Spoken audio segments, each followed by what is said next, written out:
Namaskar, I'm Ashok Vyas, and today's show is going to be very, very special because we are talking to someone who is going to help us connect with ourselves and with our life with a fresh perspective where we see how the dedication or passion for learning is not just important, but it is also enriching in ways more than what we can think of. And the gentleman who is joining me is Professor and Chair of Management, Information Technology, Management and International Business, Berkeley College. Let me first of all have the pleasure of welcoming Rahul Bedi ji. Rahul ji, स्वागत है आपका. Thank you, Namaste. Shukriya. So, as we are talking about challenge your mind, and before I request you to share your journey of reaching to this understanding, I will also mention that it is very rare that someone would start doing his PhD at the age of 60, and that too with full-time job. You are doctor of philosophy, PhD management. You are also someone who has studied data science and big data analytics, making data driven decisions at MIT, and that was recent comparatively. So, let us begin from the beginning in terms of were you always inquisitive and willing to learn how things unfolded at early stage in your life,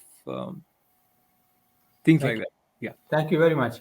So, what I would say, yes, discovery of knowledge or learning new things uh, and the pleasure that you get from it, I discovered quite many decades ago. Because what happened was, I did my, uh, of course, I was born in India and I was educated in India. So, I did my BSc with physics, math, and geology. So, a very scientific math based education. Then I went for my Master of Science in Geology from Jammu Kashmir. So I became a geologist. Now I found I was a geologist. I won a gold medal in physics in my BSc. So I got decent job. I got job with Government of India as a geologist at the age of 21, after finishing my MSc. But that was basically also not a great compliment to my skills or knowledge or my mind. It was also because India was very short of geologists. So at that time, and my entire class, we were recruited by Geological Survey of India. And all of us, we finished our MSc, and all of us became geologists and posted in Calcutta. That's how we started career. So I worked as an analyst in Geological Survey of India in Calcutta for 6 or 8 months. And I discovered to my horror that this is not the subject I enjoy. So that is what I mean. I learned it in my master's also. I was already enrolled in my Okay, so MSc. let me interrupt you here because there are many people who have some feeling parallel to what you said, that you discovered you don't enjoy. But then what general people do is, even if they are not enjoying, they don't explore other options. They continue to kind of pull on in some or the other way, even if something inside is not living to its full extent. So, would you say it is courageous to think about other available options, and learn something new? How was that period when you figured out that this is not what you want to continue? Because I think by nature, maybe I'm romantic, I'm idealistic, I believe in passion for doing anything that you do. Even now, I tell my students, don't go for a job, don't go for a major saying that this pays the highest. That will be the most absurd or awkward or stupid thing you will do, because you will regret the rest of your life. Most of us make this mistake. I made the mistake. I took MSc Physics, Math, Geology, a BSc, and went for MSc in Geology because India was short of geologists and we knew we are guaranteed jobs. and grade one officer. I mean, like I, you had IAS, IFS, IPS. So Government of India created IGS, Indian Geological Services. So we were, immediately at the age of 21, we got jobs, Exactly. Mhm. geologists. So that is good. You have a decent start in life. But the question becomes, yes, you have a decent start in life in 21, but average age generally people live at least until the age of 80. So you are ready to spend next 58 years or 55 years of your life feeling miserable if you don't like it. Yeah. And that's a very big thing because we are already so invested. I had my MSc, my parents have spent money to send me to university and all that. And that you say, I've already invested 21 years of my life, or not, whatever, 21 years of my life. And now I'm a scientist.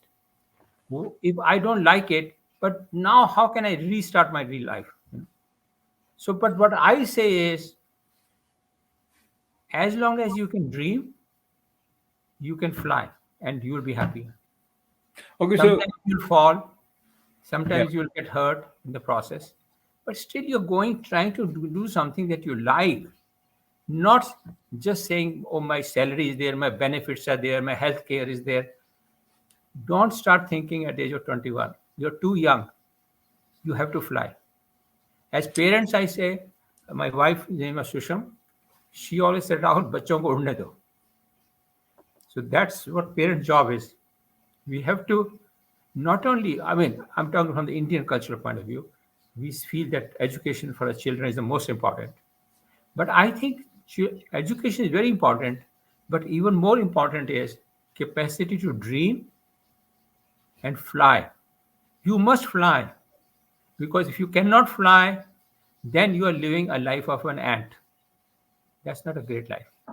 Okay, so let's look at your flight. And once you figured out that that's not what you want to continue, then how things unfolded for you, and what were the conscious, tough, risky decisions that you probably took?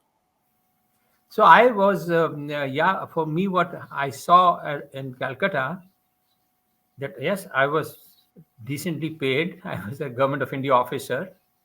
But I saw the people I met, I saw people at my age, some of them l- were much better off. Their lifestyle was better off. They were members of fancy clubs.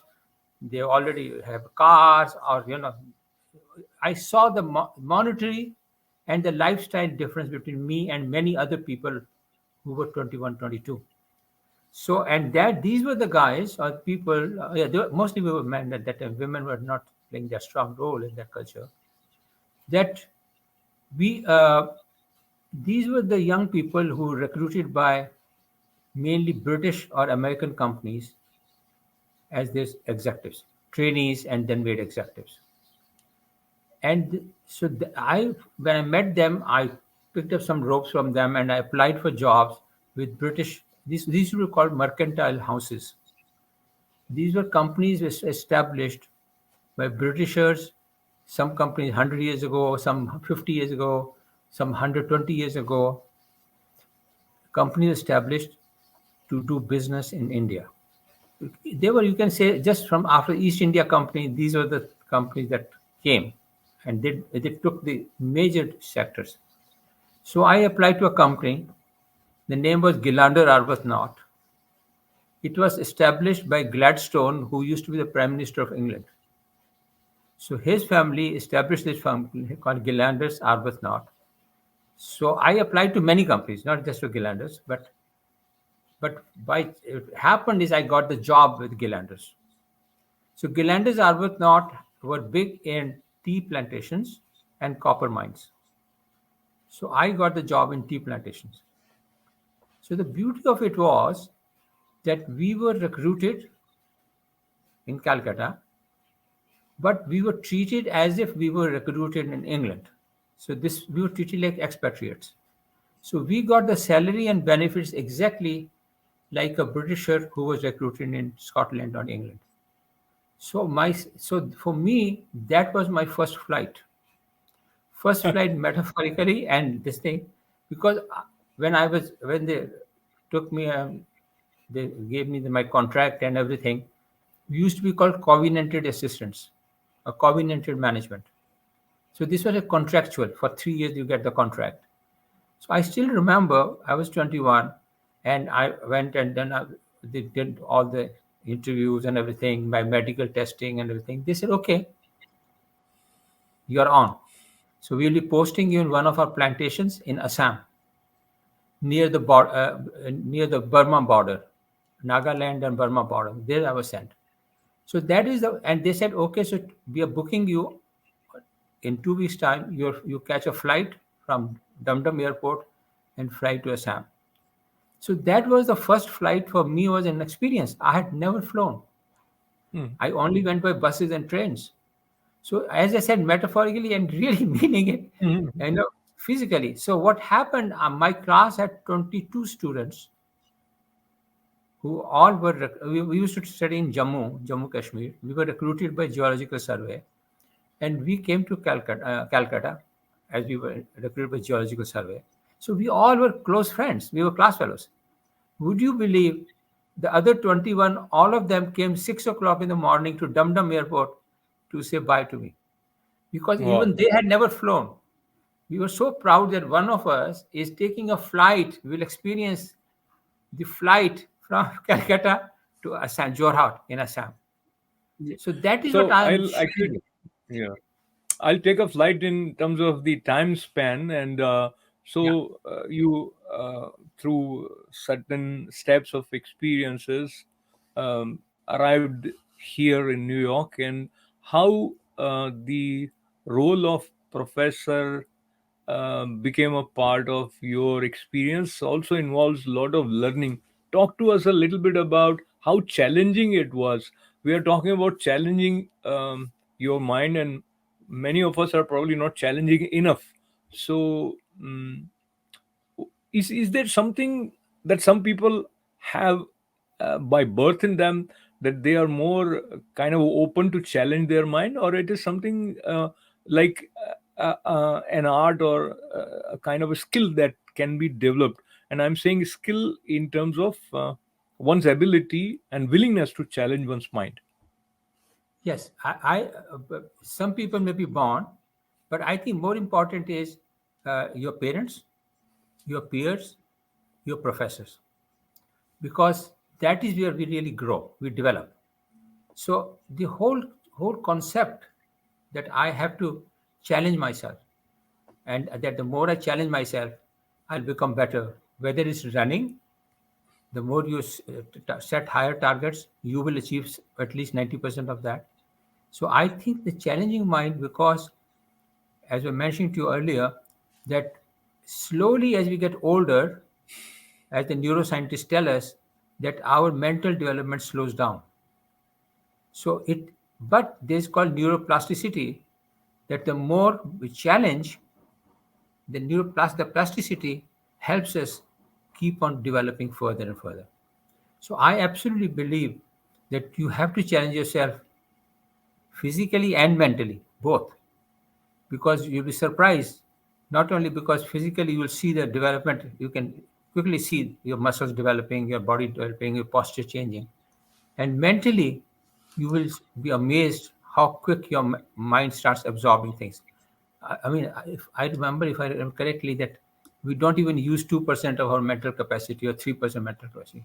So we have huge potential, but we usually tend to take the easy path, slow path. So that is where our problem happens.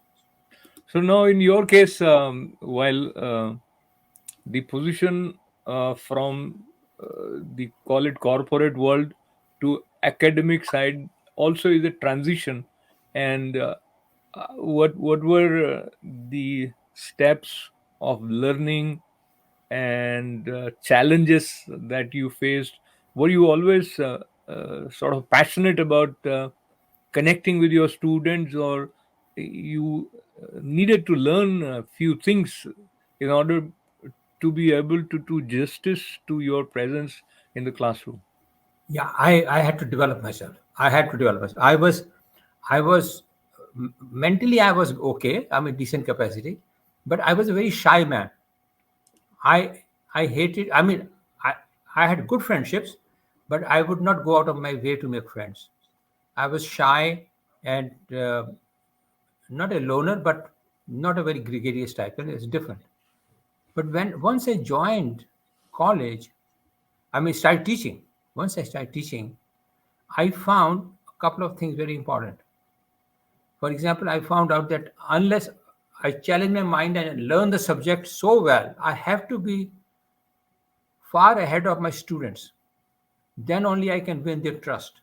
So the more I study, the more I engage myself in research, the more I write and get published. That is what challenges my mind. Then what happens when I walk into the classroom, I'm totally confident that I know something that I can impart to my students. And second, I found very useful to me is when I tell them the stories of my personal life, my business career, how it happened, and I'm pretty candid and open about it. And my things when I went wrong, when I did wrong.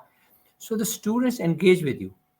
Students engage with you so well that you almost they start accepting you as their mentor, and that makes a huge huge difference because then students want to follow whatever class you are teaching, they want to take that sub class and follow you. I just put off the phone, I think. Sorry about that. Yes, Okay. yes.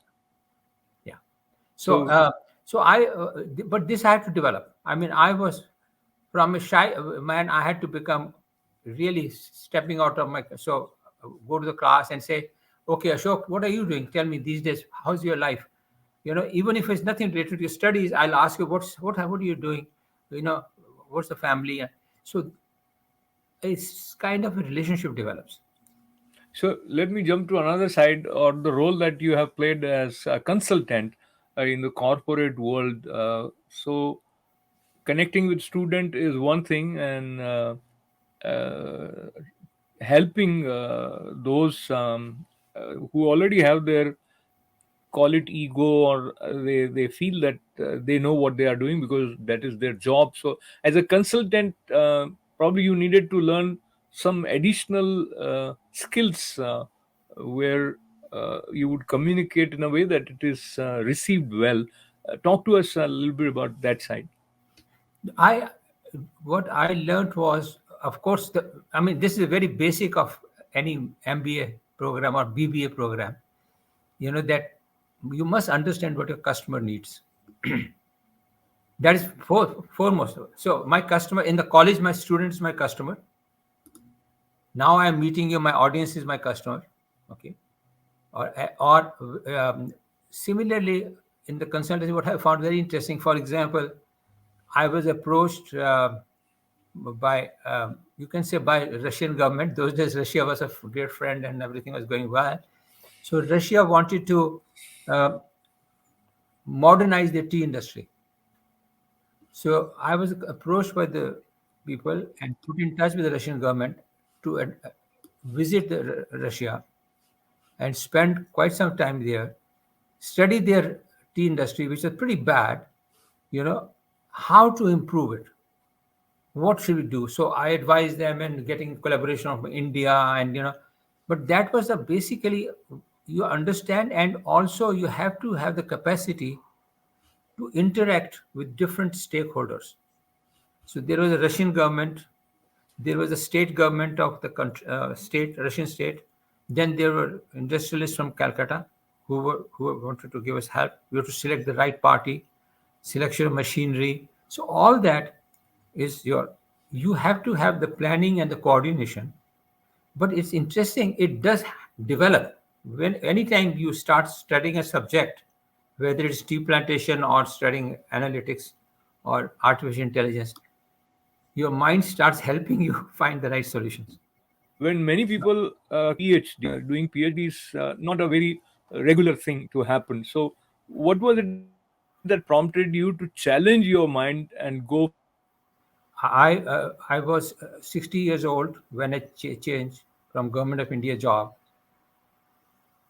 to around that year, or let's say 57, 58, to another job. So I went through the struggle, of course, because I was in diplomatic world and I was working with Government of India. I was posted in New York for 13 years. I was posted here, so that was a different world.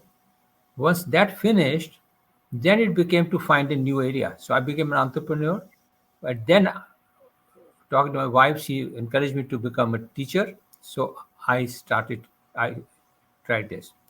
Once I went to academics, I realized that unless you have a doctorate, you're not taken seriously in the academic world. So that is one motivation. So I said, then I have to go for a doctorate, even though I was much older. And the reason of being older was because changed my career at late age, very late age. I mean, at the age of 60, you don't change your careers, but I did. And so that's why I enrolled in PhD at late age. But I was very happy that I found it so easy to study the subject, and I found so easy to do the research, and I was very passionate about my subject, so that helped me a lot. My subject was corporate governance, basically because those days just Enron had happened, a big scandal. So corporate governance is that balancing the interests of three stakeholders: the management, the chief executive, and the top management, and the other management of the company, and the investors, who can be people like you and I who buy the shares of a company, or pension funds who hold a lot of big investment in the companies. You see, so balancing their interests. So, and the board of directors, because the board of directors in a company is supposed to protect the interest of the investors.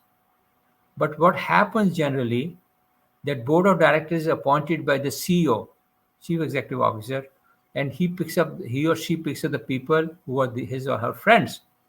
So then they are willing to compromise investors' interest to help the management, like chief executive, give them higher salaries, hiring people, So that is unfortunately a very incestuous relationship, and which ends up hurting the investors who are the true, they should be getting the true benefit. So that was my research on.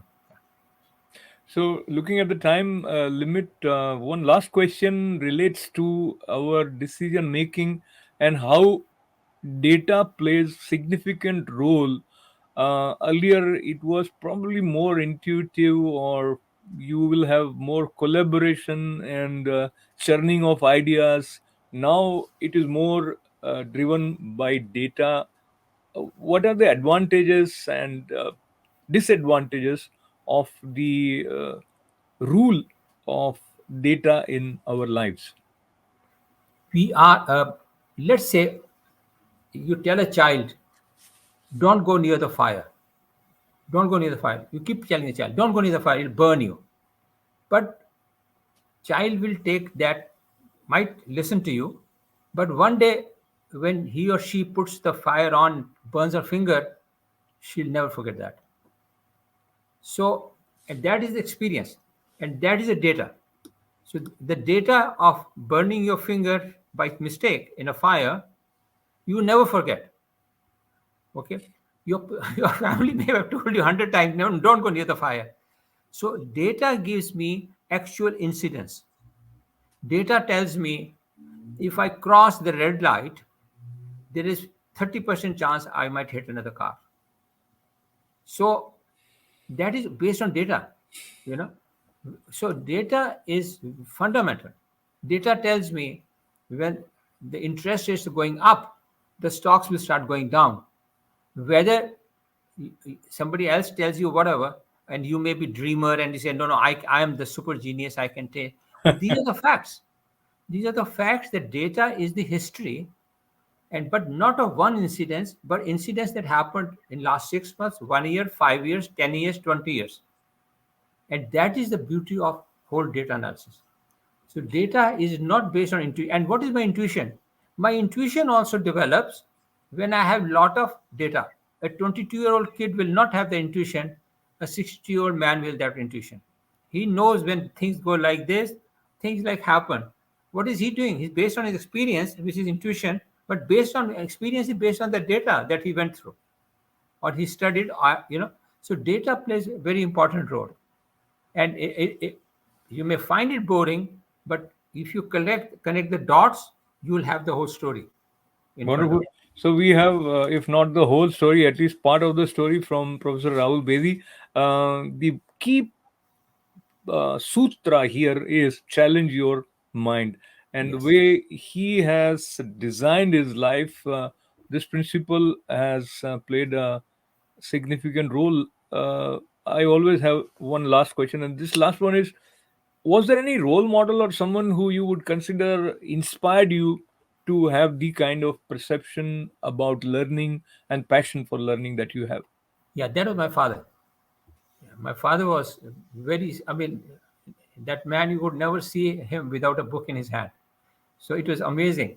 He will be reading even if he went to the toilet or he was catching a flight, but he always had a book or a newspaper in his hand, and he was a very thorough reader.